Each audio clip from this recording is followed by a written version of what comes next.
お前の工場、うちの下請けじゃないか。所詮高卒じゃその程度か。お前とは高校時代はライバルだったが、ずいぶんと差がついたものだな。卒業以来15年ぶりに出席した同窓会で、俺に向かって権田はそう言い放った。高校時代、権田とは学年トップ争いを続けてきた関係にあった。俺が家庭の事情により高卒で工場に就職した一方、権田は東大を卒業して一流企業に就職した。高校時代から権田は鼻持ちならない男だったが、さらに学歴と就職先を自慢する尊大な男になっていた。俺が黙って聞いているのをいいことに、権田のおしゃべりは止まらない。挙句にこんなことまで言い出した。お前の会社なんて吹けば飛ぶほどの零細企業だろ。つまりお前らは俺のおかげで飯が食えているってことだ。いい機会だ。お前、俺様にひざまずいて感謝しろよ。権田は俺の頭の後ろをつかみ、床に押し付けようとしてきた。俺は聞き流すつもりだったが、権田が俺の会社を見下したこと、取引に関わっていると聞いて黙っていられなくなった。お前にいいことを教えてやるよ。俺の言い放った一言で、権田は顔を真っ青にさせることとなるのだった。俺の名前は成田裕二。両親は周囲の反対を押し切って結婚したらしい。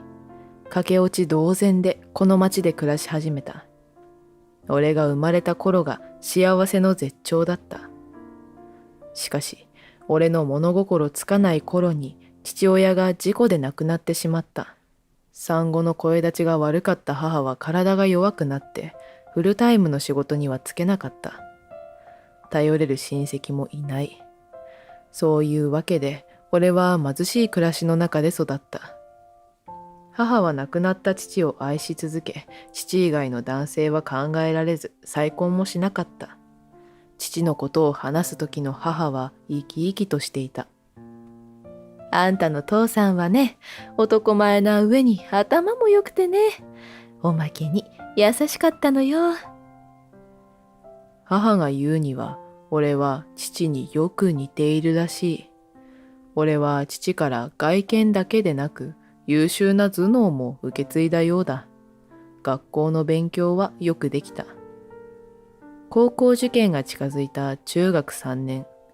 うちには塾に通えるような経済的余裕などないのは分かっていた。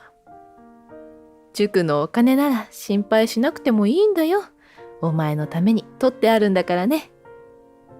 心配する母に俺は学校の勉強だけで大丈夫と断り、塾には行かなかった。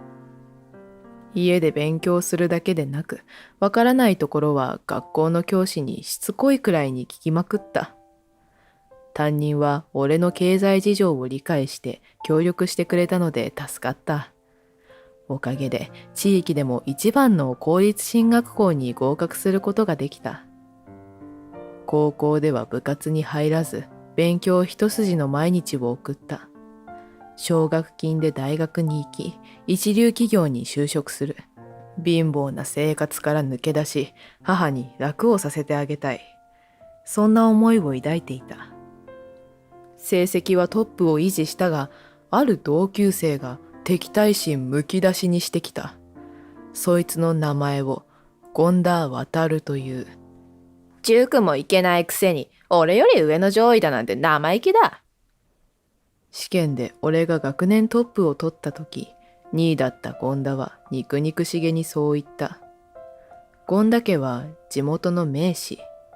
弁護士や議員を輩出しているエリートの家系だ。父親も祖父もその高校でトップを取り、生徒会長を務めていたとか。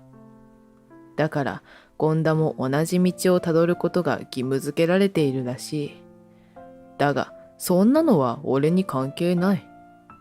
成績に金持ちも貧乏も関係ない。悔しかったら俺より上に行ってみろよ。生まれ育った環境には恵まれていないかもしれない。しかし、努力し続けることで変えられる。俺は勉強だけは誰にも負けないつもりだった。結局、高校3年間で権田は俺より上に立つことはできなかった。常に成績トップを維持していた俺には大学推薦の話が来ていた。しかし、人生とは思いがけないことが起きるものらしい。高校卒業を前にして母が病気で倒れた。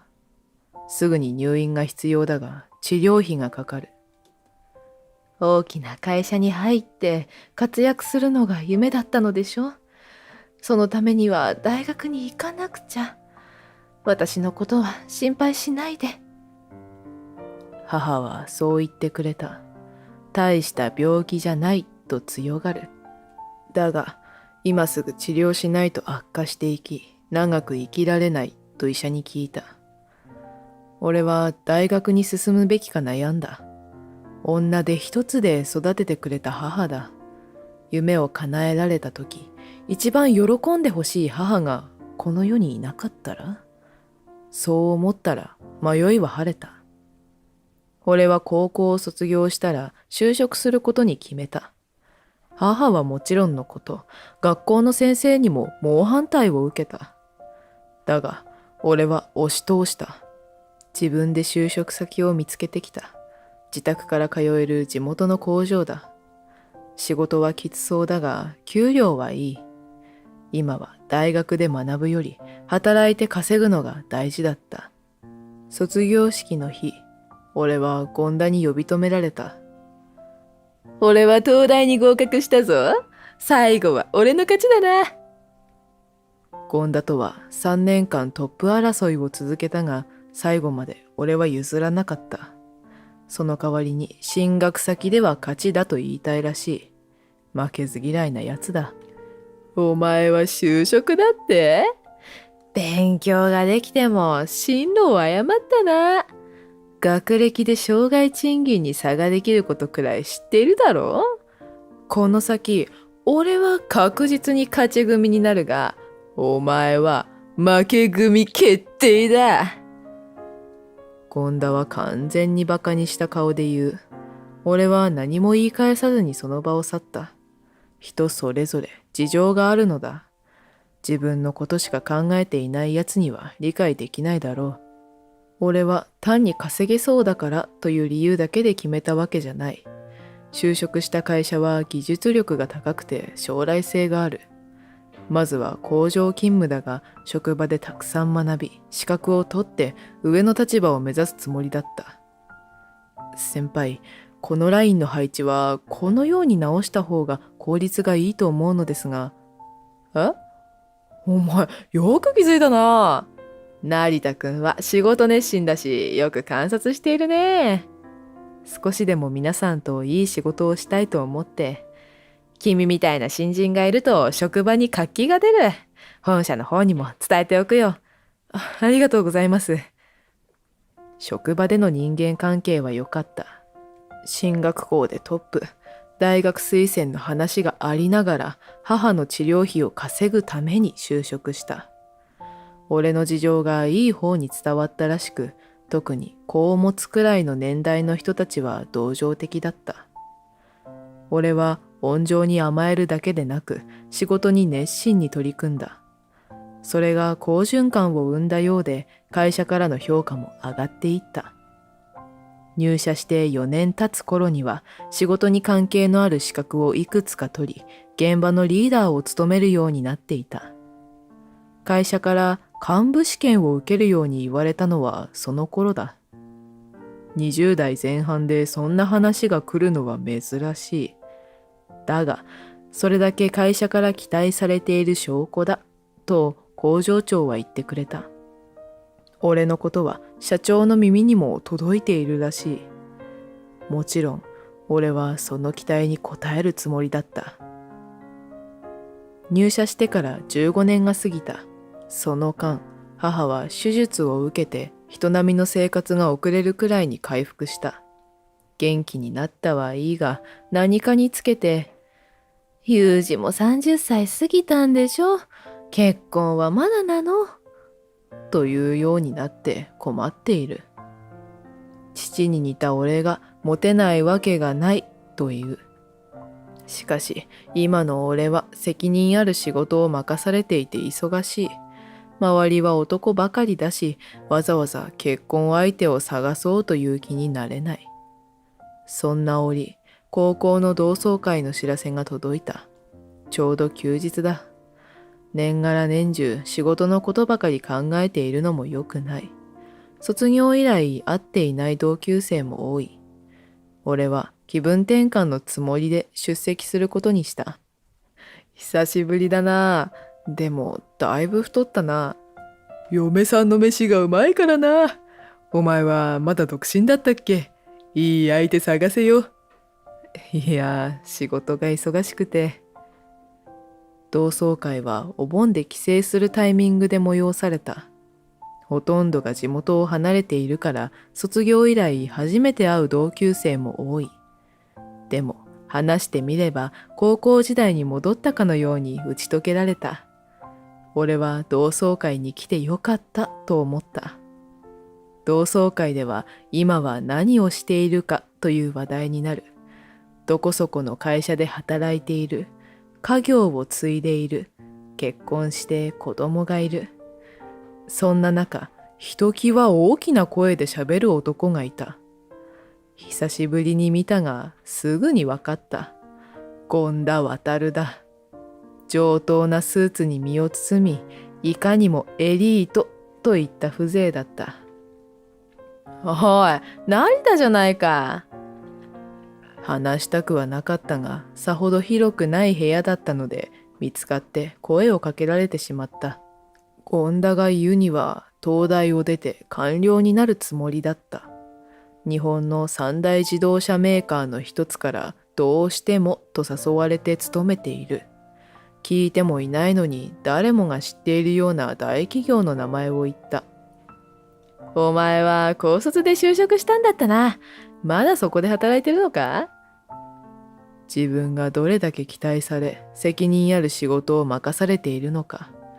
自分がいないと会社が回らないくらいの勢いで自慢話が続いた後、ニヤニヤしながら聞いてきた。俺はあっさりうなずいて会社の名前を言った。なんだ、うちの下請けじゃないか。俺も取引に関わっているからよく知ってるぞ。お前とは高校時代はライバルだったが、ずいぶんと差がついたものだな。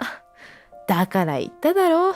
社会に出たら学歴がものを言うと。俺が黙って聞いているのをいいことに、権田のおしゃべりは止まらない。挙句にこんなことまで言い出した。お前の会社なんて吹けば飛ぶほどの零細企業だろ。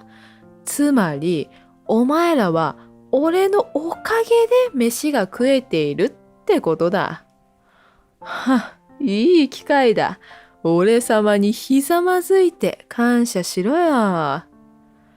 権田は俺の頭の後ろをつかみ、床に押し付けようとしてきた。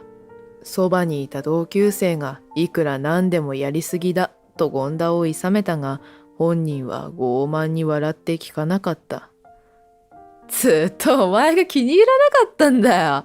俺より下のくせに生意気な態度取りやがって。俺の方が偉いんだって分からしてやる。俺の会社がなきゃ、お前なんて今頃路頭に迷っているんだからな。俺は聞き流すつもりだったが、権田が俺の会社を見下したこと、取引に関わっていると聞いて黙っていられなくなった。その得意満面な顔を叩き潰してやりたくなったのも確かだ。お前がうちの取引を担当していたんだな。そうだ。お前みたいな一階の行員じゃ知らなかっただろうがな。確かに初耳だったが、ちょうどいい機会だった。だったら、お前の会社との取引は中止だ。それを聞いた時の権田の表情は見ものだった。鳩が豆鉄砲を食ったようなポカーンとした顔だ。何を言っている？気でも触れたか？お前ごときがそんな。担当者に無茶なことを言われて困っていると聞いていたからな。お前の会社との取引がなくなってもうちは困らない。この際だから切らせてもらう。俺は会社の幹部試験に合格して管理職となってから順調に出世していった。数年前に製造部門の部長になっていた。創業者である社長は高齢だったこともあり、数年前から後継者を考えていたそうだ。そこで白羽の矢が立ったのが俺だった。規模の小さい会社とはいえ、30歳を過ぎたばかりの若造が次期社長なんて常識外れだと思われた。いつまでも年寄りがトップを務めていては時代に取り残される。若い世代による柔軟な経営で生き残っていかなくてはならない。会議が何度も行われて、最後は社長の説得によって決まった。創業以来の経営陣は半分入れ替えとなり、俺が社長に抜擢されたのだった。社長就任後、ある自動車メーカーから取引の提案があった。車の自動運転でうちが特許を持っている精密技術が必要なのだという。俺は先代社長に相談し、何度も会議を重ね、自動車メーカーとの取引を決めた。初めの1年くらいは何も問題はなかった。しかし、途中で先方の担当者が変わってから雲行きが怪しくなった。新しい担当者は仕事をさせてやっているという傲慢な態度を隠そうともせず、非常識な価格引き下げなど無茶な要求をするようになっていたという。その相手が目の前にいる権田だったとは、偶然だが納得できた。いい加減なことを言うな。東大卒の俺と高卒のお前とは立場が違う。権田は俺の言うことを信じないようだ。そうか。では、分からせてやるよ。俺はその場で電話をかけた。いつもお世話になっております。記者の担当者ですが、以前から無茶な要求を出されて困っております。このままですと記者との取引に影響が出てくると思いまして。俺が電話を切ると、権田は恐る恐る誰と電話していたか聞いてきた。相手は社長だと伝えると信じられない顔をした。うちと取引が始まった時に対面して以来、社長とは懇意にしている。俺と同じく母子家庭出身で苦労した人だったからだ。酔っていたせいか、ちょっと言い過ぎたかもしれない。酒の席でのざれ言を本気にするなよ。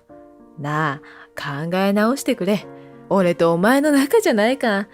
酒のせいにするな。お前の所業は会社の上層部も知っていたそうだぞ。俺が言わなくても遅かれ早かれ罰を受けていたんじゃないか。俺がそう言うと権田の顔が真っ青になった。同級生のよしみでフォローしてくれなどと言ってきたが、俺は聞く耳を持たなかった。権田を無視し、他の同級生と歓談している間に権田の姿はなくなっていた。翌日になって先方の社長から謝罪の電話があった。この度は迷惑をかけてしまい本当に申し訳なかった。もちろん担当は変えるし、権田にはしかるべき責任を取らせる。だから取引中止だけは考え直してくれないか。権田には脅しの意味で言ったのです。本当は取引中止まで考えていませんよ。俺がそう言うと、社長は心から安心した様子だった。かつてもう一つのメーカーからも取引の申し出があって競合となった。そこで社長直々に交渉に乗り出してきて決まった経緯があった。取引が中止になったらライバル社が再び交渉に出てくるかもしれない。そうなったら自動運転技術の競争で後退してしまう。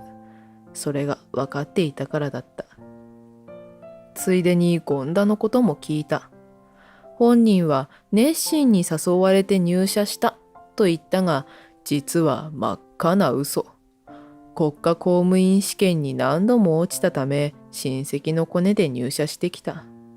それでも東大卒だというので期待はされていた。頭の回転は速いし、記憶力は抜群。しかし、新人の頃から学歴をひけらかし、自信過剰で学ぶ姿勢が見られなかった。社外の相手に傲慢な態度をとり、無茶な要求をして怒らせることがたびたびあった。おかげで社内でもお荷物扱いだったらしい。コネもあって今までは多めに見てきたが、もう我慢の限界を迎えたという。後日、新たな担当者が挨拶にやってきた。今度は真っ当な人物なので安心して取引が続けられそうだ。聞くところによると、権田は会社を辞めさせられたそうだ。地元の名士の家柄で、高学歴、頭脳も優秀。それだけ恵まれていたのに、本人の性格と態度に問題があった。自業自得としか思えなかった。生まれてきた環境によって人生が左右されるのは確かだ。俺は恵まれた環境ではなかったが、そこから這い上がろうと一生懸命努力した。周りの人たちにも恵まれた。おかげで会社の社長の座に収まったが、それに満足することなく、これからも努力を続けていきたいと思う。大切なのは環境なのではなく、自分自身がどうやって生きていくのかなのだから。中卒底辺のクズ嫁で困っちゃうわ。義母はそう言って、私を馬鹿にしながら笑っている。いつものことだ。あなた、料理以外のことは本当に何もできないのね。どうやったらこんなに部屋が散らかるのかしら。義母はずかずかと私たち夫婦の寝室に入ってきて、わざわざタンスや引き出しを開けてそんなことを言っている。でもまあ仕方ないわよね。あなた中卒だもの。私の学歴を理由にこうした嫌味を言ってくるのは日常茶飯事となっている。事実、私は中卒であることに間違いはないため言い返すこともできない。結婚を機に始まった義母との同居生活は地獄の始まりだった。私の名前は翔子。小さな洋食のレストランを営んでいる両親の一人娘だ。父は調理師免許を持っており、この道一筋の生粋の料理人。母はもともと喫茶店でバイトをしていた経験などから、持ち前の明るさと手際の良さでお店の看板として一人でホールを仕切っている。お店は町の中心部から少し外れたところにあり、外観もやや古ぼけているのだが、料理の美味しさと接客が評判でいつも繁盛していた。私は両親のことをとても尊敬していた。一人娘ということもあり、将来は自分がこのお店を継ぎたいと思っていたため、小学生の頃からよくお店の手伝いをしていた。その後、中学校を卒業し、地元の公立高校へと進学。ちょうどその頃から父が体調を崩すことが増え、私は学校を休んでお店を手伝うことが増えていった。料理は小さい頃から父に教わっていたため、お店の厨房に立ち料理を提供した。父と全く同じものは作れないが、父が渡してくれたレシピを見ながら、この店の名に恥じないよう、私なりに一生懸命料理を作った。はじめはとても不安だったが、ある時常連のお客さんが、翔子ちゃん、美味しいよ。お父さんの味だ。よくできてる。と言ってくれた。それを機に、父の負担を少しでも減らしたい気持ちから、私は積極的にお店を手伝うようになった。しかし、私の本業は学生であり、担任の先生から、両親と一緒に来るように、と呼び出された。そして、このままだと出席日数が足りません、と言われ、今後どうするのかという話し合いになった。両親は私に、お店のことは気にしなくていいから学校に行ってほしい、と何度も言ってくれたが、私はそれに賛成できなかった。あのお店はお父さんとお母さんがずっと大切にしてきた場所でしょ。それに、私にとっても大切な場所なんだよ。私は、ダリのことも、あのお店のことも大好きなの。私は学校を中退する意思を固め、両親にそう伝えた。両親は泣きながら、迷惑をかけて本当にごめんね、と謝ってくれたが、この決断は私にとって迷惑でも何でもなかった。担任の先生にも引き止められたが、その日のうちに退学手続きを進め、私は本格的にお店のスタッフとして手伝いを始めた。あっちゃー、切っちゃった。あれから毎日お店で働き、気がつくと私は30歳になっていた。最近では開店前の仕込みから閉店後の片付けまで私が一人で切り盛りすることも少なくなかった。父の体調が芳しくなく入退院を繰り返している状態で、母が付きっきりのことも多かったからだ。お疲れ、翔子。まだ開店前の看板を出しているお店に一人の男性が扉を開けて入ってきた。てっぺい、お疲れ様。どうしたの？慌ててるけど。えへへ、仕込みしてたら指切っちゃって。大丈夫？翔子はたまにどんくさいね。はい、絆創膏。ありがとう、助かる。彼はてっぺい。2歳年下の私の恋人だ。ずっと家の仕事ばかりで出会いがなかった私だが、お店に定期的に来る厨房機器の販売員であるてっぺいと意気投合し、交際が始まった。てっぺいは気配り上手で仕事もかなり優秀。付き合った当初は、こんな素敵な人が私みたいな人となんで付き合ってるんだろうと思ったりもしたが、長く付き合っていくうちにそんな不安も消えていった。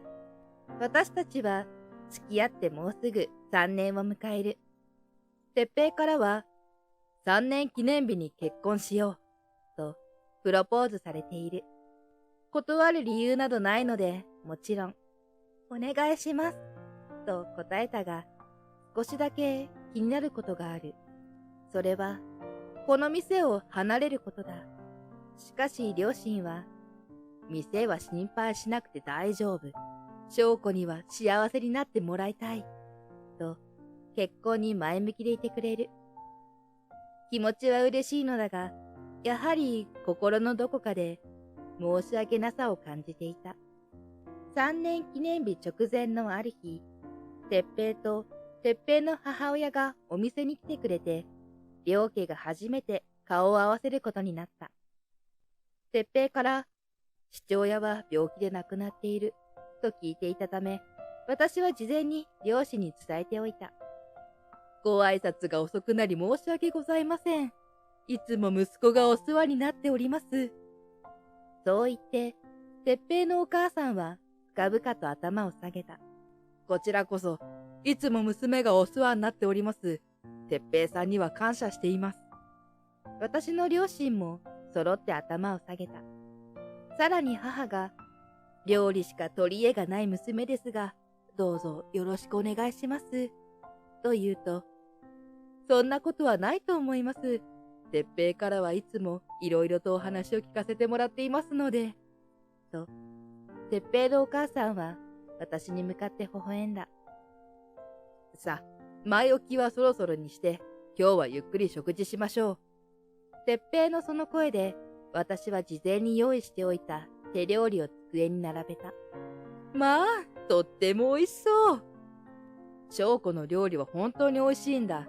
これから毎日食べれると思うと楽しみで仕方ない。てっぺいとお母さんの会話を聞き、私の両親もなんだか嬉しそうだった。こんな美味しいお料理を作れるお嫁さんをもらえるなんて、てっぺいは幸せ者ね。どれも本当に美味しいわ。私の冴えない手料理をみんなが笑顔で食べてくれたことがとても嬉しかった。両家の顔合わせは無事に終わり、私はてっぺいと夫婦になった。結婚して店を離れ、鉄平と共に新しい生活をスタートした。一戸建ての賃貸を契約し、二人暮らしが始まった。私たちは、鉄平の仕事が多忙のため、結婚式は挙げなかったが、二人での生活が始まり、結婚を実感していた。しかし、結婚してまだ数ヶ月しか経っていないある日、鉄平からある申し出があった。母が一人暮らしで心配なんだ。え？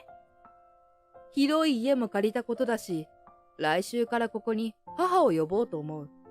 もう若くないから、もし何かあった時のことを思うと同居しておいた方がいい。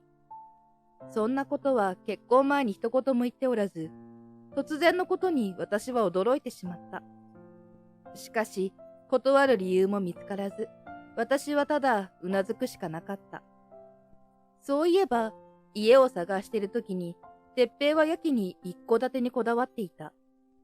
私はどちらかというと、マンションやアパートを希望していたのだが、広いに越したことはないだろうと言われて納得していた。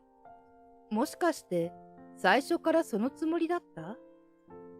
嫌な予感がしたが、私は深く考えないようにした。そして、義母との同居が始まった。鉄平は、平日は毎日仕事に行き、週末は基本家で寝ているか、友達と出かけると言って家を空ける。母が心配だと言っていたのは自分なのに、同居が始まってから一度も、鉄平が義母に何かをしてあげてることはなかった。さらに困ったことに、義母は顔合わせの時とは全く別人なのだ。あの時は美味しそうに私の料理を食べてくれたのに、今では全く食べなくなった。こんな味の濃いものを食べさせるなんて、病気になったらどうするの？あなた、もしかして息子にもこんな料理食べさせてるの？どういうつもり？すみません。お口に合わなかったようですね。当たり前でしょ？あなたのお宅はこういう味付けだったかもしれないけどね。私の料理はもっと上品で薄味なのよ。こんなものを毎日出される息子もかわいそうだわ。鉄平は今も変わらず私の料理を美味しいと食べてくれるが、義母はいつも私の作った料理に対して文句を言うようになった。そのため私は高齢な人でも食べられるヘルシーな料理を本やネットで勉強し、義母に振る舞うことにした。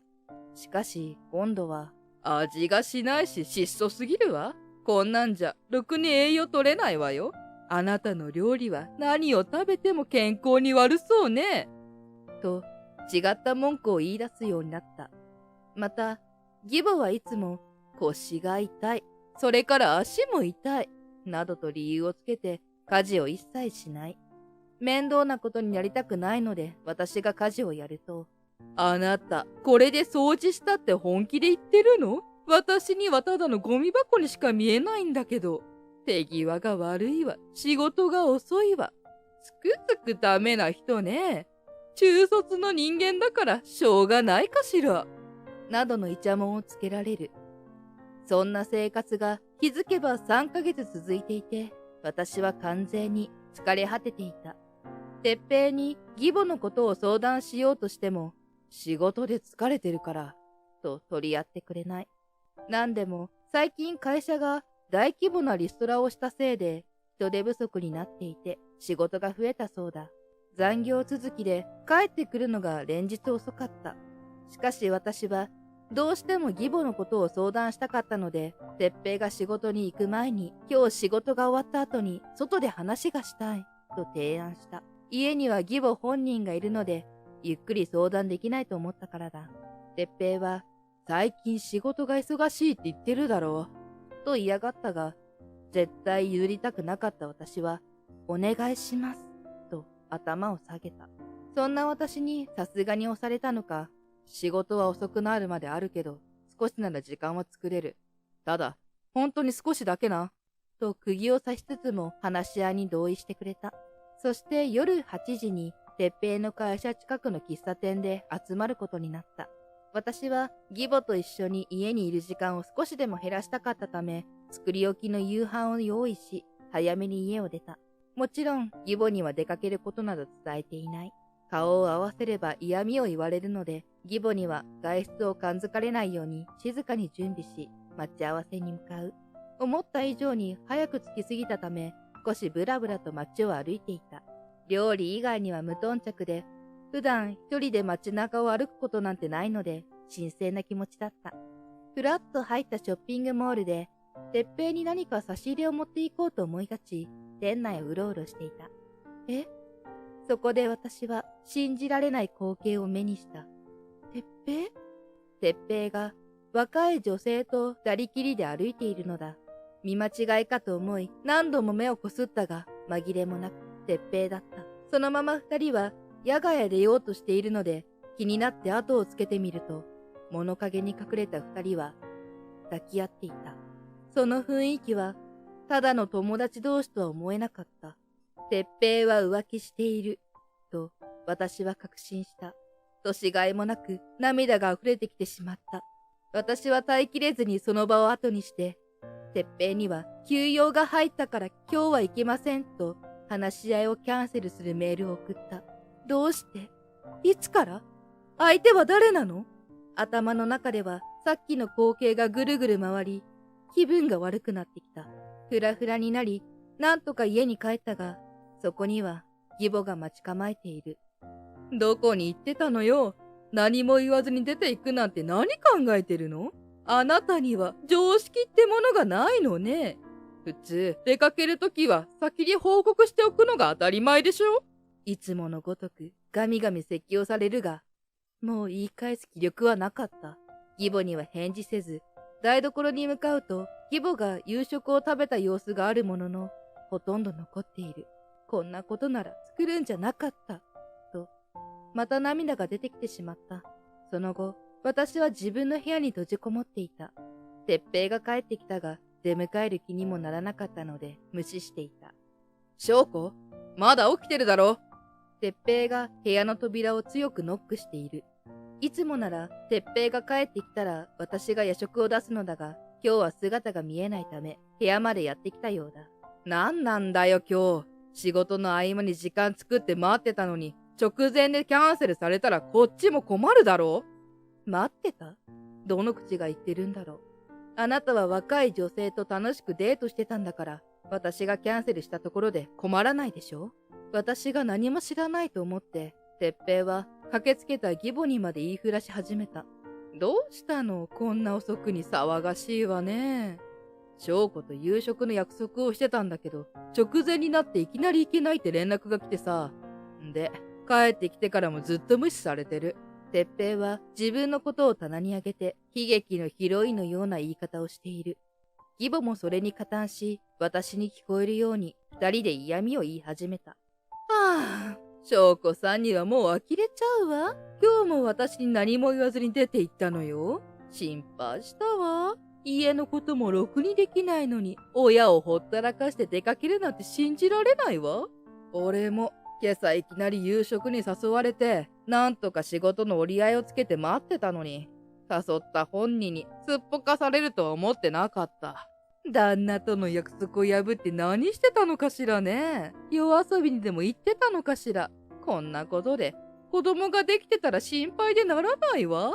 あまりにもモラルに欠ける義母の言葉に、思わずてっぺいの浮気のことをばらしてしまおうかと思った。しかし、次の瞬間、てっぺいがさらにありえない発言をした。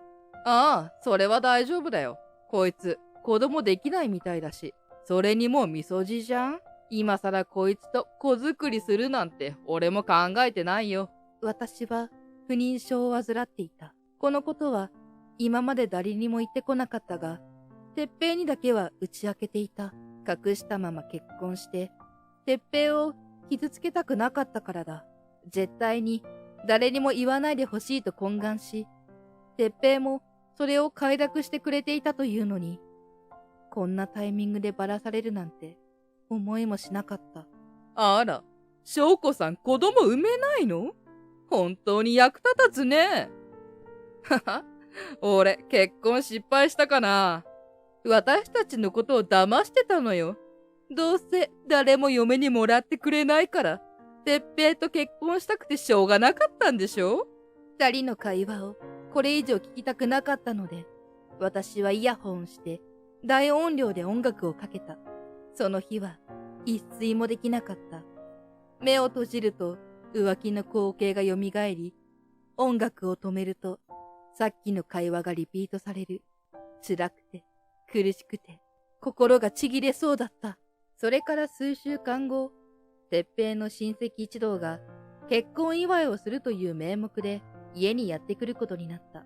お祝いなど一切してほしくなかったが、義母が勝手に決めていたようだ。義母は親戚中に、うちの嫁はレストランの娘なのよ、と勝手に話したようで、これを作っておいてちょうだい、と、料理名がずらっと並んだメモを渡してきた。品数こそ多いが、私にとって料理は一番の趣味なので、久しぶりに気合を入れて作ることにした。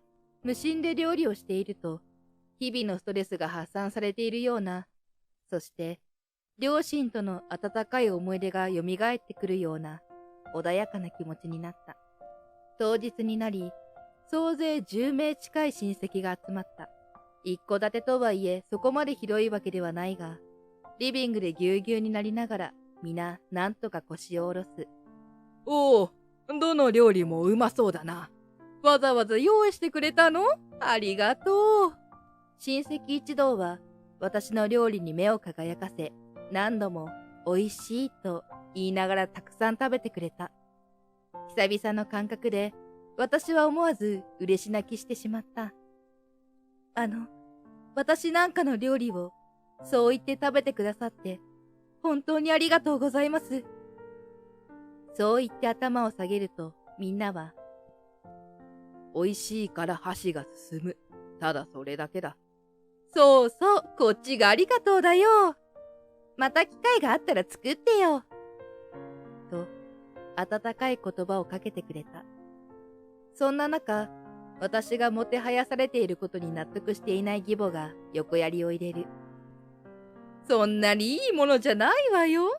たまに食べるならまだしも、私なんて毎日こんな料理を食べさせられているんだから。味は濃いし、脂っこいし、胸焼けするし。食べると血圧が上がってしょうがないわ。私を早死にさせたいのかしら。義母の発言に、親戚一同は若干引いているようだが、それでも義母はまた話を続ける。哲平は、それを阻止するわけでもなく、スマホをいじっていた。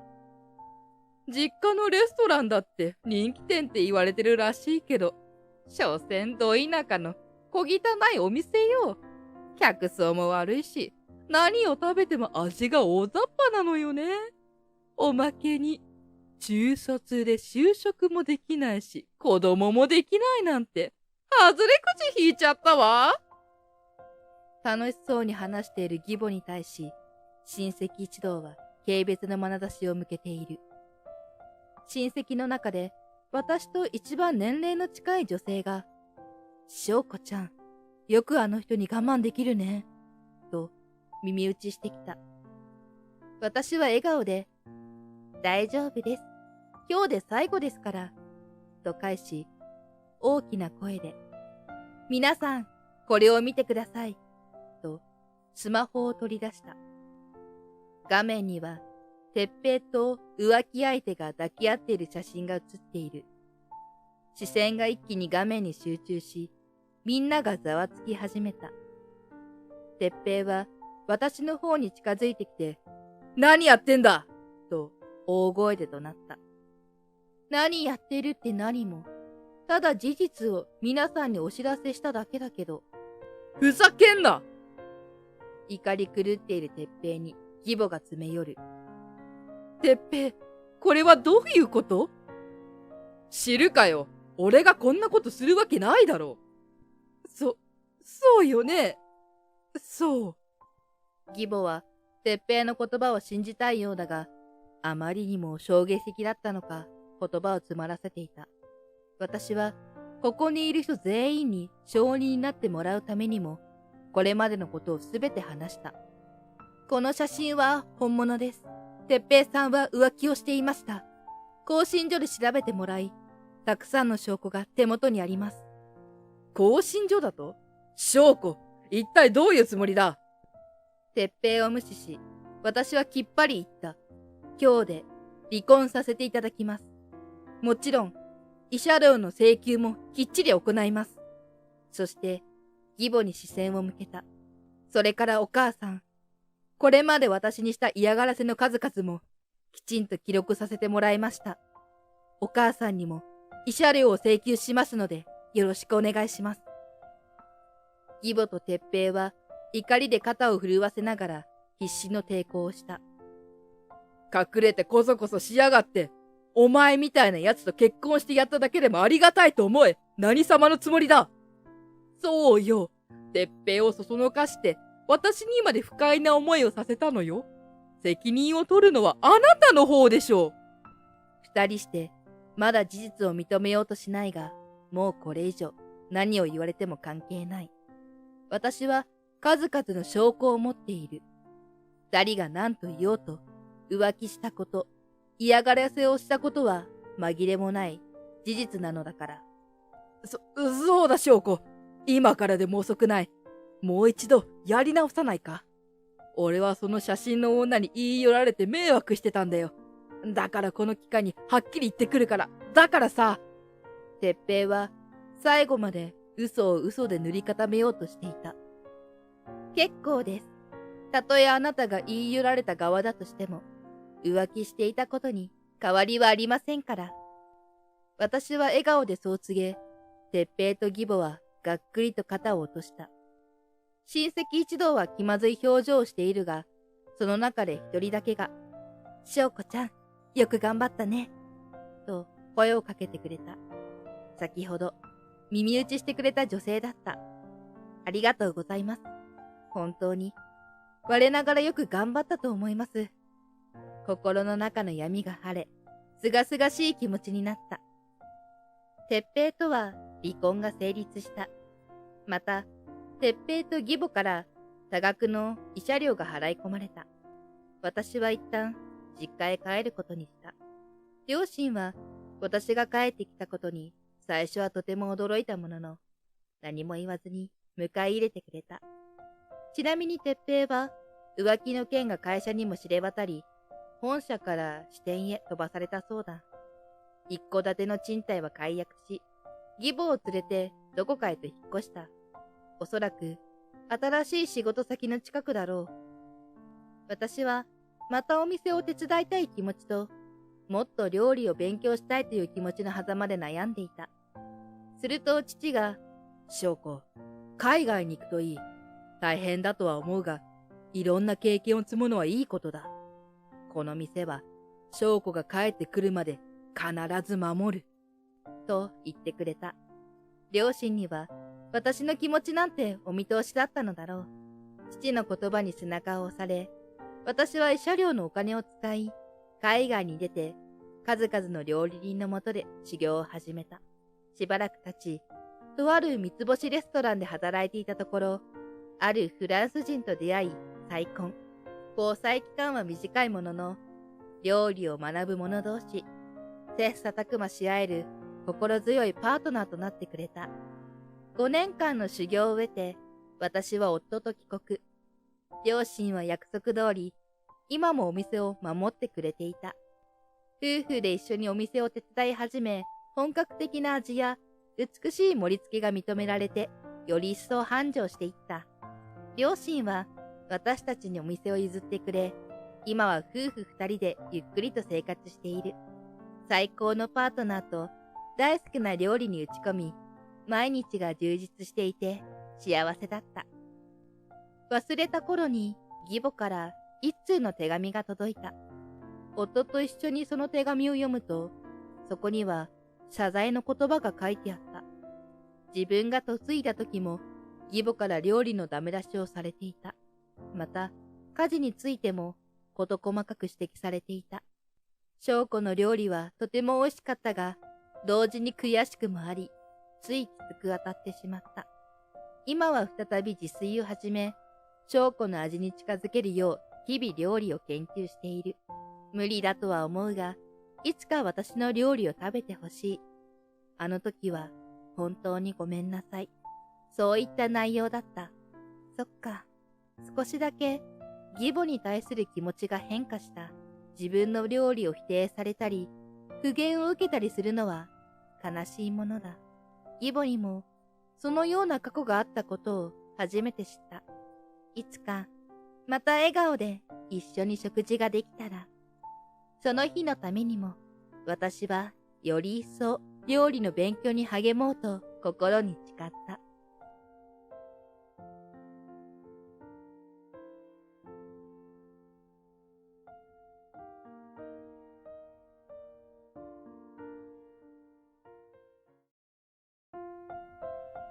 痴漢！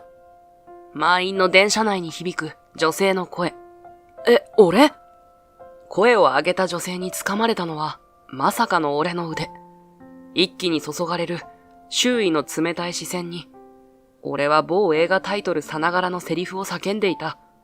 俺はやってない。しかし、浴びせられたのは冷たい目線。俺はやっていないというのに、その後、俺の冤罪が証明されることになるのだが、そんな俺に甘い言葉をかけてきたのは、可愛らしい顔立ちの先ほどの女性だった。私の、になってくれませんか？彼女は頬を赤く染め、俺を見つめてきた。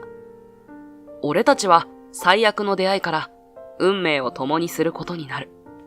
次は新宿、お出口は左側です。俺の視界は黒、紺、灰色。朝の電車のよどんだ空気を表すような色合いの背中に囲まれている。くたびれたスーツに気だるげな表情。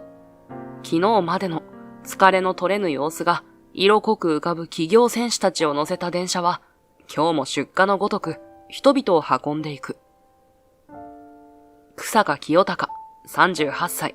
俺もまた出荷されていく者の一人だ。今の会社についてもうすぐ1年が経とうとしている。前職からの悩み抜いてのキャリアチェンジの末、学んだのは、どの職種もそれぞれに苦労があることだった。電車が揺れますのでご注意ください。ぎゅうぎゅう詰めにされた俺たちは、電車の揺れに合わせて自分の意思とは関係なく揺れ動き、静かな車内のどこかでちっと不満を漏らす舌打ちが聞こえる。満員電車は社会の構図を表しているかのような殺伐ささえ感じ、これに週5日、ほぼ毎日毎晩揺られるサラリーマンも楽じゃない。ほとんど身動きの取れない空間で、ちらりと斜め前に目だけを動かせば、視線の先には白いブラウスを着た女性が映る。彼女は、俺が勤める会社の受付の子。名前は確か天沢さんと言ったか。可愛らしい顔立ちの子で、見かけると思わず目で追ってしまう。と同時に、彼女の顔を見ると、なぜか胸がざわめくのだ。決して思春期の子供のような胸のときめきとは違う感覚に、いつも首をかしげている。電車が同じになることが多々あるのだが、会話らしい会話などしたことがない俺のことを、天沢さんは認識していないだろう。ましてや、年の離れたおっさんによくわからない感情を向けられているなんて、迷惑でしかないはずだ。だから俺は、決して彼女に接触はしないようにしていた。はずなんだが、ちらりと見える天沢の横顔が険しい気がする。どこか具合でも悪いのかと注視していると、彼女の肩がしきりに動いていることに気づく。動く腕をたどり、腰元まで視線を落とすと、彼女の手がしきりに何者かの手を払おうとしているではないか。痴漢か。とっさに、俺は最低最悪のゲス野郎の腕を掴むため、狭い空間に腕を伸ばした。痴漢！痴漢！俺の手は痴漢の腕を掴み、その俺の腕を被害者である天沢が掴んで、同時に声を上げていた。俺の方に振り向いた天沢の目が一瞬驚いたように見開かれた気がする。あなたが痴漢したんですか？違う、こいつです。なんだお前。俺に罪なすりつけるつもりだろう。三者三様に狭い空間で声を上げ、揉める俺たちにどこからかうるせえよと怒号が飛んできた。殺伐とした空気と冷たい視線。全部がこちらに向けられているようで、冷や汗が流れる。とにかく、すぐ次の駅に着くから3人で降りましょう。少し声のトーンを下げて。俺が言えば、女性はこくりとうなずく。真犯人である男は、なんで俺まで？俺は関係ない。と、まだ抵抗しようとしていたが、俺が男の腕を掴んだまま離さず、間もなくして着いた駅では降りる乗客が多かったため、その流れに逆らえずに、男もホームに引きずり出すことができた。俺じゃない。冤罪だ。この女が掴んだのはあんたの腕じゃないか。現行犯だろ。引きずり出した男は、まだ認める気はないようで、必死に俺に罪を着せようとしている。私は、彼女が払いのけていた手をちゃんと見ていました。それを捕まえたら、たまたま彼女の手に掴まれてしまったんです。現行犯はあんただよ。被害者である甘さはそっちのけで、言い合いになっている俺と犯人に、駆けつけた駅員が困った顔をしている。二人ともとりあえず、駅長室に。駅員がため息混じりに声をかけてきた。駅長室に行ったら、確実に警察だ。ここで無実が立証できないとまずい。俺が少し焦り出したとき、それまで困惑した様子で黙っていた天沢が、あっと声を上げて、俺の腕をつかみ、スーツの裾をまくる。この時計。驚いたような、困惑したような表情で動きが止まった。時計がどうかしましたか？行動の意味がわからず、俺が声をかけると、はっとして顔を上げた天沢が、今度は犯人の腕時計も同じように確認する。私を触っていた人の時計の、ベルト部分は金属っぽい感触でした。俺の腕時計のベルト部分は革素材。一方犯人の腕には、一目で高級ブランドとわかるベルト部分まで、プラチナの時計が付けられている。そんなの、俺以外だってそんな時計してるのたくさんいるだろ。私、何度も手を払いのけながら、爪で犯人の手を引っかいた感触があったんです。その傷、そうですよね。犯人の手の甲には、真新しい赤い線。天沢の爪の跡がしっかりと残されていた。これは。駅長室に行きましょうか。焦りの色がさらに増した犯人の肩に、駅員の手が置かれる。観念した犯人は、諦めたように駅長室へと連行されていった。俺と天沢も駅長室へと案内され、通報を受け、すぐに駆けつけた警察に、それぞれ事情を聞かれる。先に聴取の終わった俺が席から立つと、と、天沢が声をかけてきた。ありがとうございました。私、まだこれから、警察の方とお話があるんですけど、あなたにお礼がしたいので、連絡先を。お礼なんていらないですよ。もう仕事に行かなきゃいけないので、失礼します。すでに、始業時間はかなり過ぎ、大遅刻だ。俺は、でも、と困り顔の天沢に、本当に気にしないで、と、できるだけ優しく声をかけて、その場から立ち去った。草加くん、おはよう。おはようございます、黒川さん。遅くなってしまい、申し訳ありません。犯人の引き渡しなどで、かなり遅刻しての出勤となった俺は、上司である黒川に頭を下げる。いやいや、謝らなくて大丈夫だよ。仕方ないことだからね。黒川は、本当に気にしないでいいと、俺の肩をポンポンと軽く叩く。痴漢の逮捕なんてお手柄じゃないか。しかも、受付の天沢さんが被害者だなんて、彼女も災難だったね。そうなんです。本当かわいそうですよね。俺は被害者の名前まで電話で言っていただろうか。通勤時間帯の出来事だ。もしかしたら、同じ会社の人間が目撃していたのかもしれない。本当に犯人が許せないね。優しげな目元に犯人への嫌悪感を浮かべた黒川が、やれやれと頭を振る。卑劣な行為が許せない様子の彼は、正義感が強いのだろう。俺より2つほど年上の黒川は、面倒見が良く、他業種から中途で入った俺への指導も、嫌な顔せずに担当してくれている、頼れる上司だ。仕事ができ、性格も良く、男女問わず慕われている。そんな彼が独身なのが不思議だが、本人が結婚に興味がないのかもしれないので、あまり深くは聞いたことはない。さあ、仕事だ。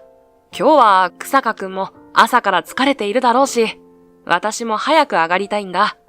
定時で上がれるよう、ちゃちゃっと片付けていこう。黒川さん、今日は急ぎの用事でも？あ、もしかしてデートですか？切り替えるように告げた黒川のプライベートな発言がちょっと珍しく、興味本位で質問してみる。まあ、そんなとこかな。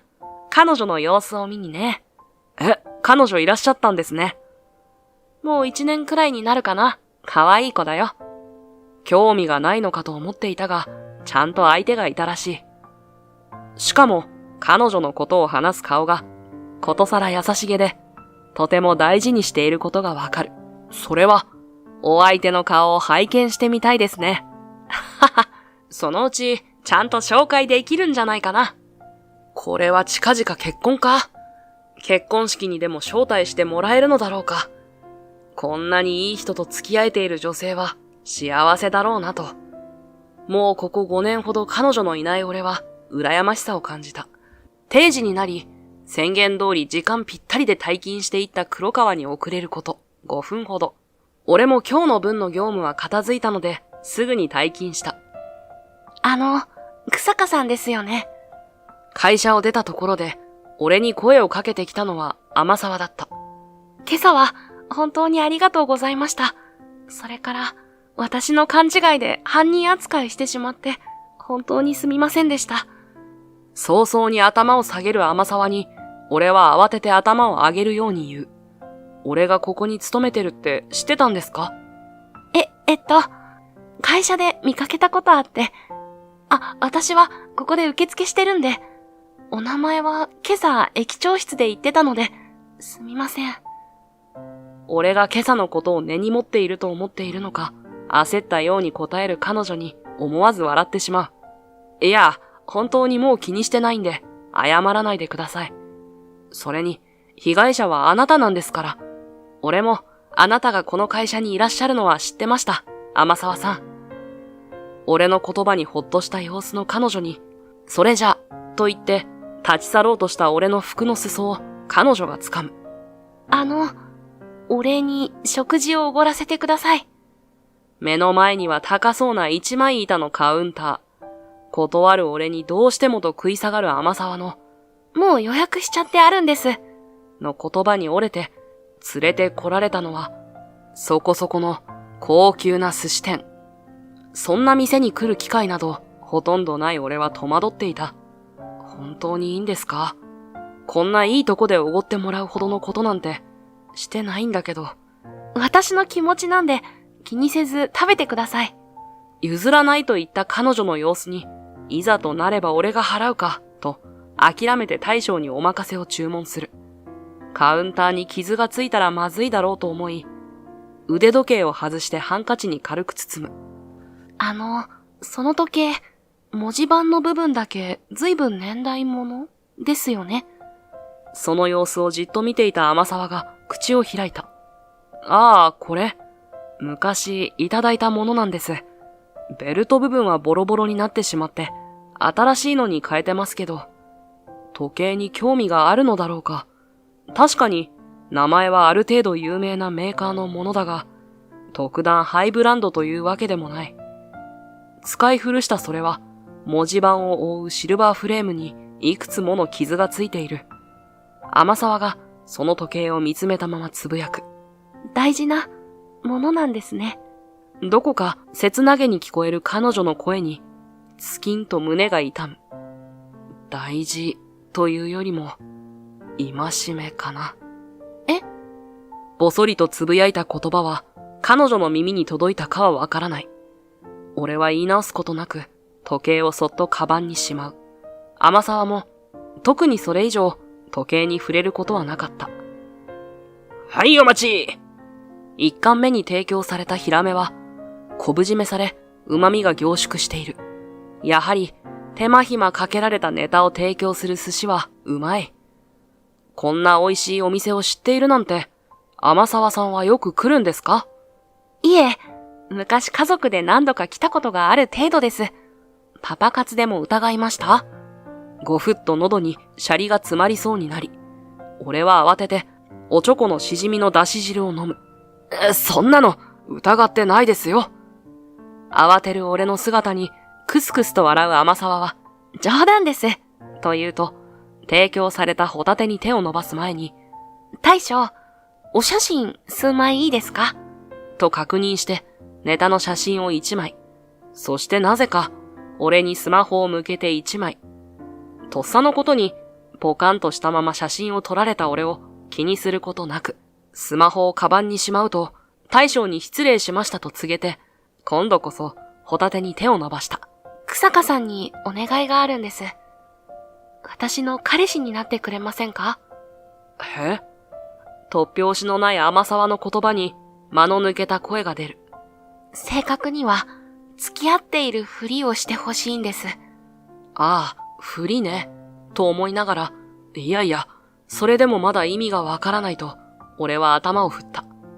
いやいや、なんで急に？それ、俺じゃなくてもよくないですか？さっきの写真、まるでパパ活みたいですよね。SNS で私がこんな投稿したら、草加さん会社で勘違いされちゃいますね。ついでに、今朝の痴漢のことも、やっぱり草加さんがって言ってみようかな、なんて、とんでもないことを言い出した天沢の顔を、俺は驚きながら凝視する。言ってることはとんでもない悪女なのに、その表情は、どこか不安げで、ぎゅっと握られた手が、彼女の必死さを物語っているように見え、そのアンバランスさに違和感を感じる。天沢さん、彼氏のふりをしてほしい理由が、ちゃんとあるんじゃないですか？それをちゃんと言ってよ。はっとした天沢が、少しうつむいて、笑わないで信じてくれますか？と、不安げな声で尋ねる。それに小さくうなずいた俺を見て、彼女は話し出した。ストーカーされてるかもしれないんです。違和感を感じ出したのは、ここ半年ほど。相手の姿を見たことはないが、会社の行きや帰りに、誰かにつけられている気がするのだという。そして SNS。どうやって見つけたのか、天沢のアカウントに DM を送ってきた。今日は遅かったね。今日話していた男は誰？食事は買ってばかりじゃダメだよ。監視しているとしか思えない内容に、ブロックをしたが、また別のアカウントで送ってくる。怖くて、それ以降天沢は SNS にはアクセスしていない。警察にも相談してみたが、相手がわからないと何もできないと相手にしてもらえなかった。ストーカー規制法なんてものがあっても、実害がなければ何もしてくれないのだ。君の勘違いじゃないの？迷惑そうに告げた警察官の言葉に、天沢は大きくショックを受け、もしかしたら、こんなことで警察に行った自分は恥ずかしい人なのかと、自分を否定してしまうようになった。恥ずかしくて、誰にも相談できなくて。でも、やっぱり毎日誰かに見られてるみたいで怖くて。今日、痴漢から助けてくれた草加さんならって。でも、ストーカーされてますなんて、信じてもらえなかったらどうしようって。信じるよ。天沢さんの言ったこと。だから付き合うよ。彼氏役として。話しながら、細く震える彼女のまつげがあまりにも頼りなくて、俺は形だけの天沢ういの彼氏役を引き受けることにした。翌日から、俺とういは会社の行き帰りを共にすることにした。ういは、俺の住む駅の一つ前の隣駅に住んでいたらしい。道理で、電車で一緒になることが多いはずだ。俺の乗る駅のホームで待ち合わせをして通勤し、帰りも一緒に電車に乗って、今度は天沢の家まで送る。駅から家までの道のりはカップルらしく腕を組んで歩いた。最初はお互いに照れくささもあり、会話もたどたどしかったが、3日目にはだんだんと慣れてきた。お互いに会社で会ったことやよく見る動画など、ういの家までの10分ほどの距離が短く感じるほど自然な会話が続く。家、上がっていきます？家の玄関前に着くと、俺の服の袖をツイッとつまみ、小首をかしげて少しいたずらっぽい顔をしたウイが訪ねてきた。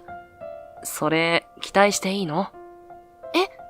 俺の返答が予想外だったのか、顔を近づけて覗き込んだウイの顔が一気に赤くなる。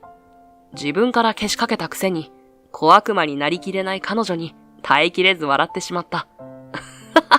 嘘だよ。上がらない。からかわないで。ぷくっと頬を膨らませていじけた様子が少し子供っぽい。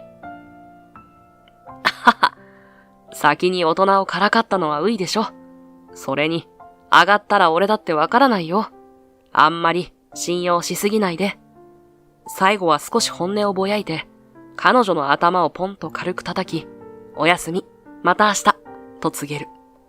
赤い顔でうつむいたウイも、おやすみなさい。と答えて、家に入っていった。笑顔で扉が閉まるのを確認した俺は、ふーと息を吐く。俺もまだまだ青いな。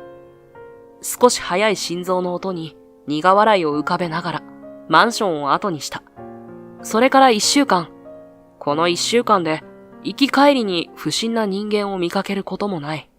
もしかしたら、彼氏作戦であっさり身を引いたのかと、少し拍子抜けしているくらいだ。よかったら、今日は軽く飲んで帰りませんか？この1週間、誰かに見られているという不安から解放されたウイも、少し気が抜けたのか、飲む仕草をして夕食に誘ってきた。駅の近くの居酒屋に入り、お互いにビールで乾杯する。しばらく談笑した後、そういえば、とウイがつぶやく。清高さんって、1年くらい前に中途でうちに入ったんですよね。その前は何の仕事をしてたんですか？医療関係かな。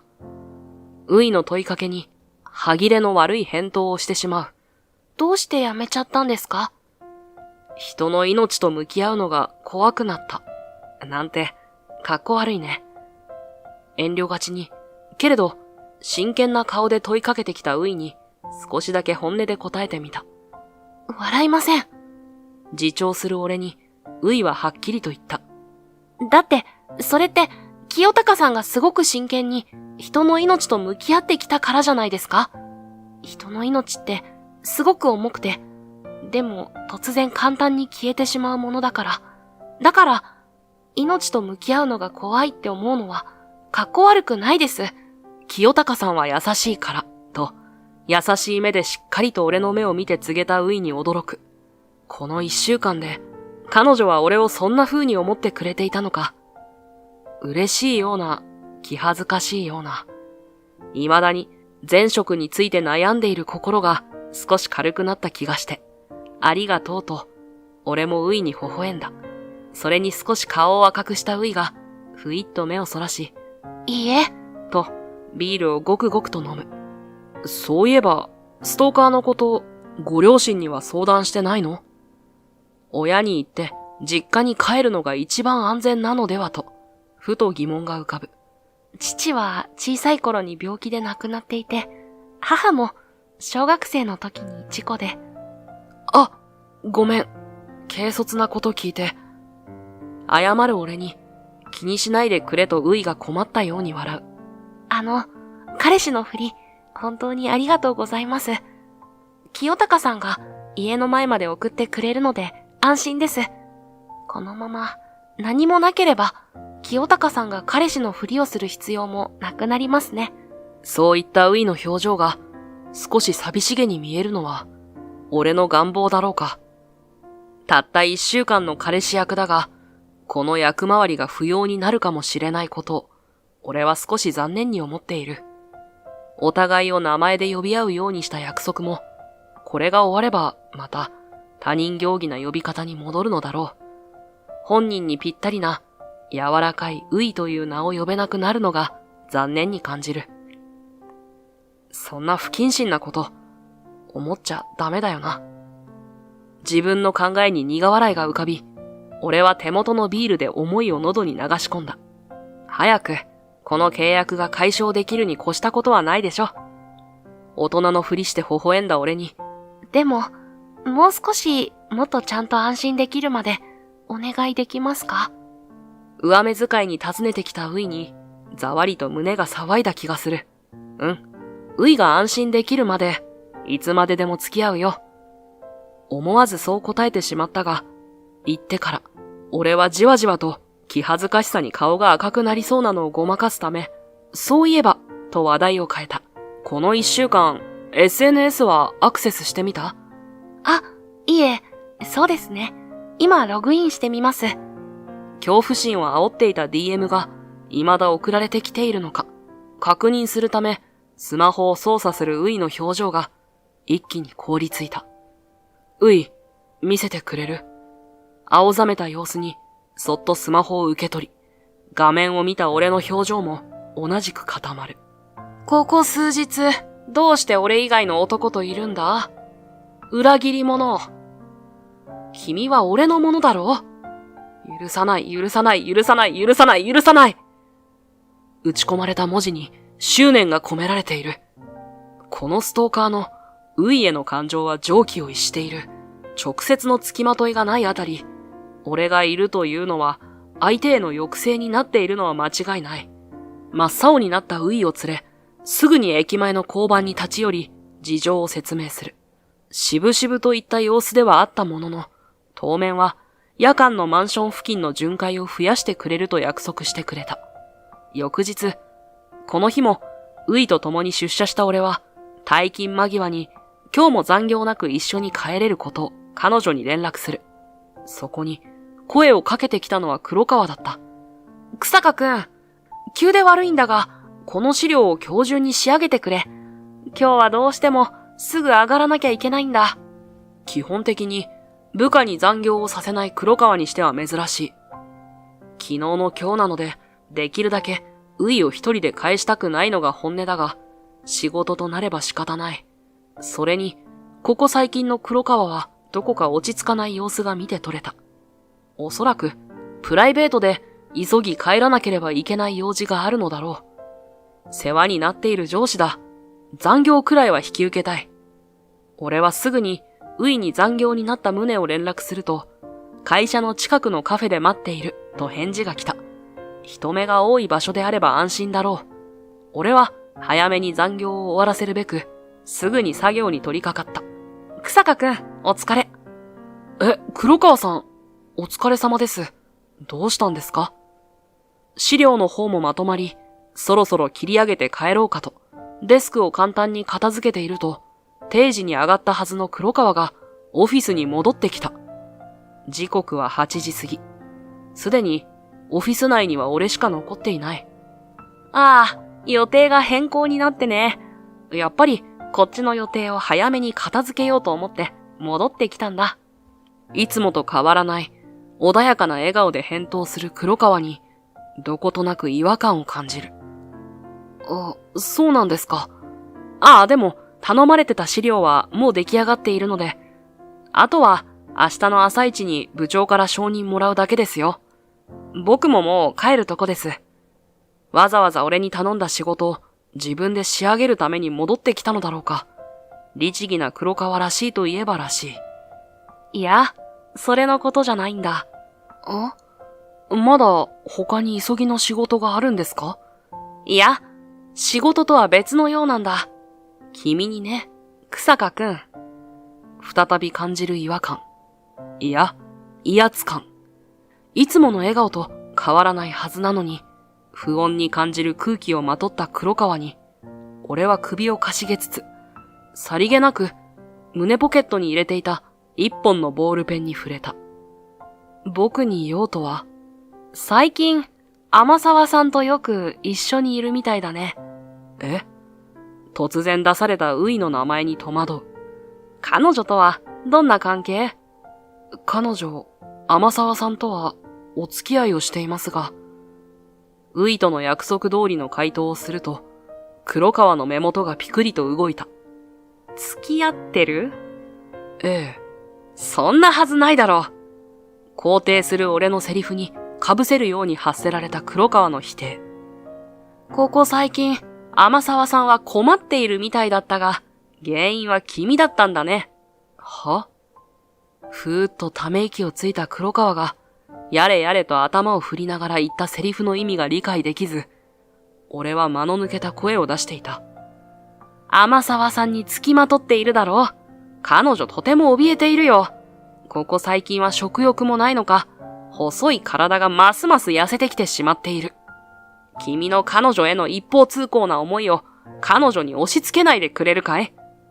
黒川さん、あんた何言ってんですか？俺は彼女とお付き合いを。嘘をつくな！ウイがお前のもんなわけないだろう。誰もいないオフィスに黒川の声がビリビリと響く。張り付いていた笑顔が消えた黒川の目は、憎悪に歪んだ目で俺を捉えている。彼女が誰かにつきまとわれているって、誰に聞いたんですか？最悪の可能性が頭をよぎるが、俺はできるだけ落ち着いたトーンで黒川に疑問を投げかけた。ストーカー被害のことを知っているのは俺だけのはずだ。特に親しくない黒川にウイから話しているなんてありえない。そんなの、毎日彼女を見ていればわかるよ。かわいそうに。毎日周りを警戒しているみたいだ。でもあの子は優しいから、私に心配をかけられなくて言い出せないんだよ。先ほどまでの笑顔とは違う。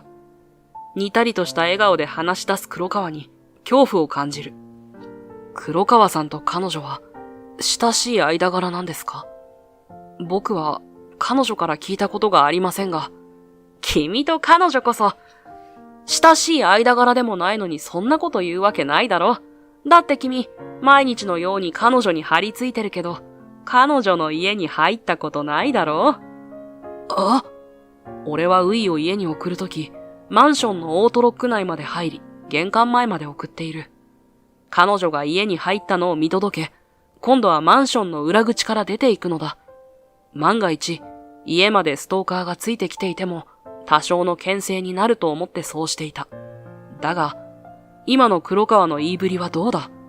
これはいよいよ話がやばい方向に向かっている。俺は黒川に悟られぬよう、ごくりと唾を飲み込み問いかけた。なぜ僕が彼女の自宅内に入ったことがないと？毎日彼女の家の中を見ているんだからわかるさ。何の悪気もない様子で恐ろしい言葉を黒川が発したとき、ガタンとオフィスの入り口から音が鳴る。あ、そこにいたのは顔面蒼白になっているウイの姿だった。ウイ、家に帰ってこないと思ったらまだ会社にいたんだね。草加くんのことなら大丈夫だよ。私から付きまとわないようによく言い聞かせたから。ウイの姿に嬉しそうに破顔した黒川が彼女に近づく。近寄らないで。伸ばされた黒川の手を払いのけ、拒絶の声とともにウイが俺に走り寄り、腕にしがみつく。は？ウイ、何をしているんだい？黒川さん、家の中を見てるってどういう意味ですか？まさか、彼女の家の中にカメラを仕掛けたなんて言わないですよね。俺は黒川からウイを隠すように立ちふさがり問いかける。家の中を見ている。先ほどの言いぶりは、まるで家の中を盗撮していると言っているようだ。でもまさか、そんなおぞましいことをこの人が。俺の背中に冷たい汗が伝う。俺の背後で腕を掴んでいるウイの手は震えている。あ？大事な彼女を見守るのは彼氏の役目だろ。それの何がおかしいんだい？あ、こいつ狂ってる。心底わからないといった表情をしている黒川に嫌悪感と恐怖、そして怒りが湧き上がっていく。あんた何言ってんだ？あんたがやってることは犯罪だぞ。私とウイは一緒になるんだ。邪魔なのはお前だ。声を荒げた俺に逆上した黒川が俺に掴みかかろうとしたとき、何してるんですか？オフィスを巡回する夜間警備員が駆けつけ、黒川を抑え込んだ。抑えられた黒川の前に立ち、俺は胸ポケットのボールペンを取り出す。黒川さん、今の会話はこのボイスレコーダーで録音しました。あなたを警察に突き出します。ペン型のレコーダーの存在に慌てた黒川が暴れ出す。彼女がストーカー被害に遭っているかもしれないと、相談された時から、もしもの時のために潜ませていたのが役に立った。警察呼んで。他の警備員に無線で連絡をする警備員に俺も加勢し、黒川の動きを抑える。間もなくして到着した警察により、黒川は連行されていった。事情を聞きますので、お二人も署までお願いします。警察に促され、歩き出した俺の後ろを歩くウイの表情は、紙のように白い。黒川を抑えることに手一杯で、ウイの異変に気がつけなかった。ウイ、大丈夫？体はカタカタと震えている。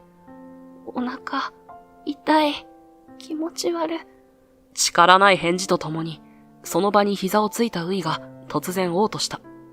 吐き出されたのは黒い血。ウイ！君、大丈夫か？俺と警察が声を上げる。駆け寄った俺は、そのまま前に倒れ込もうとしているウイを抱き留めた。すぐにウイを横向きにし、吐砂物が逆流しないようにして脈を測る。俺はすぐにスマホからある場所に電話をすると、ついで警察に、この病院の救急が受け入れ可能です。と、救急搬送を頼む。救急って、その病院の受け入れ許可なんてなんで君が？急いで、ウイをパトカーに移動させながら、訪ねてくる警察に俺は答える。俺は、その病院の救命医です。急に私に直接電話で受け入れを許可しろとはどういうことだい、草加先生。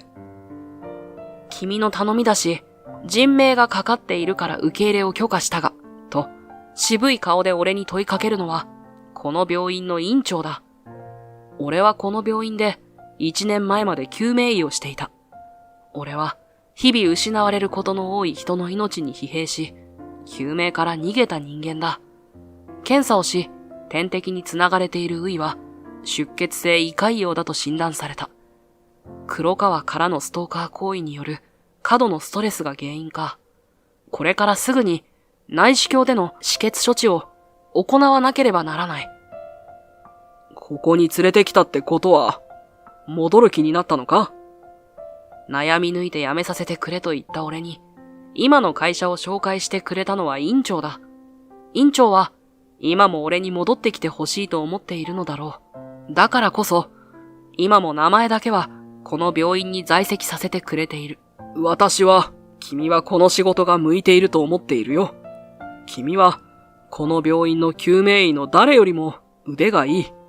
そして、誰よりも人の命を尊いものと思っている。その言葉に、ウイが俺にかけてくれた言葉がよぎる。命と向き合うのが怖いって思うのは、かっこ悪くない。俺がこの手でウイを助けたい。助けなければ。その思いで、とっさに院長に連絡していたんだ。自分にやらせてもらえませんか？俺は救命医として、ウイの処置をすることを決めた。無事に処置が終わり、しばらくして目を覚ましたウイのうつろな目が俺の姿を捉える。清高さん。ウイ、大丈夫？気分は？まだ麻酔で意識がぼーっとしているウイが力なく微笑む。やっぱり先生だった。え？首をかしげる俺に、ウイがポツポツと話し出した。ウイの母親は、彼女が12歳の時に、仕事で高速道路を走行中に多重事故に巻き込まれ、この病院に救急搬送されたという。搬送された時には、意識不明の重体で、助かる見込みはほぼないものと思われた。その時、対応した救命医の処置のおかげか、一時的に意識を取り戻したのだ。しかし、その後すぐに容体が急変。母親は帰らぬ人となった。母親の両親と病院に駆けつけたウイは、目の前で母を失ったのだ。泣きじゃくるウイの前に、一人の救命医が膝をついた。ごめんね。君のお母さんを助けてあげられなかった。今にも泣き出しそうな顔で、子供のウイに謝罪を繰り返したのは、搬送された母を処置した救命医。救命医となって、間もない俺だったのだ。そして俺もまた、この母親のことは覚えている。俺が救命医になって、初めて救えなかった命だったからだ。小学生の娘がいたのも覚えている。悔しくて悲しくて、申し訳なくて、謝るしかできなかった。娘の顔をまともに見ることもできなかった。その少女が、今目の前にいるウイだったなんて。天敵が繋がったウイの腕が、そっと俺に伸ばされ、俺の腕につけられた時計に触れる。この時計、私が渡したのだよね。そう。この腕時計は、子供のウイが俺にくれた。彼女の母親の時計だ。母親を助けられず、謝ることしかできなかった俺に、ウイが時計を差し出した。ママね、ウイと話しながら笑ってくれてたよ。先生、ちゃんとお話できたよ。ママが先生にありがとうって。だからこれ、先生にあげる。忘れないで、ママのこと。先生、ずっと先生でいてね。涙をいっぱいに溜めた瞳で、鼻を真っ赤にして、しゃくり上げながら言葉を紡ぐ。あの時のウイの顔を、俺は忘れたかった。後悔と懺悔の記憶。彼女を見て、ざわめくことのあった胸の痛みの理由に、やっと気づく。記憶にかかった霞が消えた今なら、確かに、あの頃のウイの顔が思い出せる。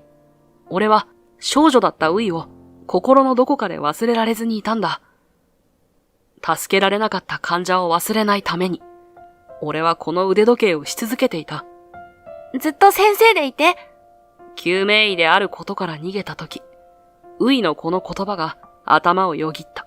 救命医を辞めた俺を責めている気がして、俺は自分の罪を忘れないように時計をし続けたんだ。そして今、大人になったウイに、俺は再び謝らなければいけない。ごめん、ウイ。お母さん、助けられなくて。先生辞めて、約束も守れなくて。目を合わせることもできずに、俺は拙い謝罪をする。しばらく黙っていたウイは口を開く。先生、初めて食事に行った時、時計のこと、戒めって言ったの。ああ、私がこの人をお医者さんとして苦しめていたんだって。悲しかった。私、そんなつもりで渡したんじゃないよ。時計に触れていたウイの手が、ゆっくりと俺の手を握る。私ね、先生のこと恨んだこと一度もない。先生が必死にお母さんを助けようとしてくれてたの。わかってたから。最後に意識を取り戻したお母さんと話せた。お母さん、先生に感謝してた。ずっと戻ってこいって声をかけ続けてくれてたって。あの最後の少しの時間だけでも意識をつなぎ止めてくれたのはきっと先生のおかげ。だからその時計を見て後悔しないで、確かにあなたがつなぎ止めた命があるって忘れないで欲しかったの。ウイの瞳から涙がこぼれる。今こうしてあなたは私の命もつなぎ止めてくれたじゃない。ありがとう、清高さん。俺はこめかみに流れるウイの涙を指で拭い、つぶやいた。ありがとう、ウイ。俺の言葉に小さく微笑んだウイは、安心したように再び眠りについた。お願いします。お願いします、先生。あんた医者だろ。助けろよ。なんで助けてくんねえんだよ。どうしてうちの子なの？こぼれていく命の数だけ涙がこぼれ、それはやがて俺を後悔と懺悔の海へと溺れさせるほどになっていた。救えなかった命に何度も何度も届くはずのない謝罪を繰り返し、毎日毎日救えなかった自分へのどうしてを繰り返す。涙を流す瞳がまるで俺を責めているように感じていた。ああ、なんて綺麗なんだろう。彼女の方を伝う涙が、人の涙がこんなに美しいなんて。いつの間にか直視できなくなっていた涙は、こんなにも綺麗じゃないか。俺がこの道に戻る意志を固めたとき、相変わらず腕は落ちていないみたいだね。背中から院長の声がかかる。院長、警察が話を聞きたいそうだよ。彼女のことは私が引き継ごう。君の今後についても後で話そう。そうだ。まずは黒川の件を解決しなければ。俺はウイを院長に任せ、警察の元へ向かった。その後、目覚めたウイからも事情を聞いた警察により、黒川はストーカー行為のほか、自宅への住居侵入罪などで逮捕されることとなった。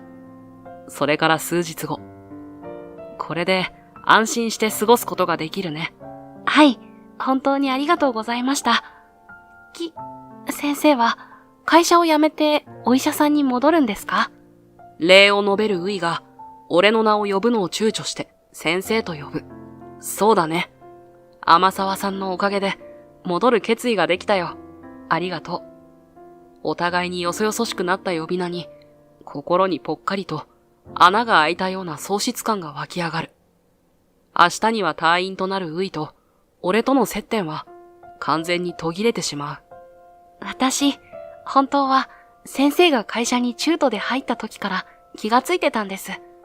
漂う沈黙に静かにウイが話し始める。でもきっと、お医者さんを辞めたってことは何か思うとこがあって辞めたんだろうし、母が亡くなった時の先生の辛そうな顔も覚えてたから、きっと声をかけない方がいいのかなって思ってたんです。だから、先生が電車で私を痴漢から助けてくれた時、本当に嬉しかった。時計をしていてくれたことも。ウイ、寂しく儚げな姿に、思わず俺の口から彼女の名がこぼれた。先生、私、住むとこがないんです。突拍子のないウイのセリフに、しかし俺はハッとする。逮捕されたといえど、ストーカーされた上に、盗撮されたマンションになんて帰りたくないだろう。両親ともに亡くなり、就職でこちらに出てきたウイには、近くに身寄りがおらず、家に泊めてもらえるほどの親しい友人もいない。しばらくの間、清高さんのとこに置いてくれませんか？え？急に名前で呼ばれ、さらに驚きの提案をしてきたウイに目を見張る。私は、清高さんを覚えていたのに、清高さんは私のことを覚えてなかっただなんて、私ショックです。しかも、私があげた時計も勝手に足かせみたいに思ってたなんて、傷ついた責任、取ってくれますよね。強気に交渉する口ぶりのくせに、ウイの表情は不安げで、ぎゅっと握られた手が彼女の必死さを物語り、その姿が彼氏役を頼んできたあの日と重なる。俺は自分の口元がほころんでいくのが分かった。ウイが許してくれるまで、安心するまでいていいよ。俺は彼女を抱きしめていた。1年後、俺は会社を辞め、救命医としてまた働いている。